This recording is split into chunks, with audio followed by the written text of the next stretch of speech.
Hello and welcome back to another episode of Math with Ms. Bertrand. The next worksheet we're going to work on is the coloring one. This looks fun, and we have some addition of some parentheses in these questions, as you'll see here. I've already have prepped and ready to go my order of operations, my PEDMAS, and I wrote it vertically this time just to show you that parentheses comes first, and then division and multiplication are on the same level, and addition and subtraction are on the same level as well.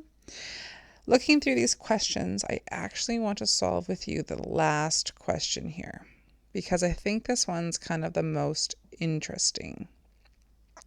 So if we're looking at that one, we have 2 multiplication.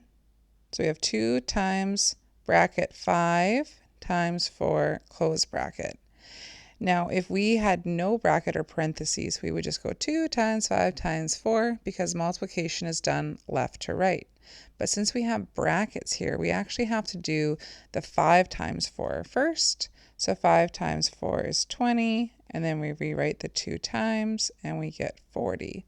And the nice thing about this worksheet is we know that that's a correct answer because when we look at our color code up here, 40 is one of the answers, and that one will be green. So I'm just going to select my green highlighter tool on explain everything here.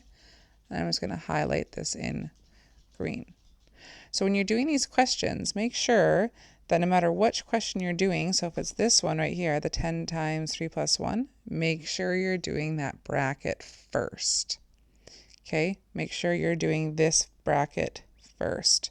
The rest of them, just make sure you're doing the multiplication before the addition. And that's all for this one, and have fun coloring in the worksheet.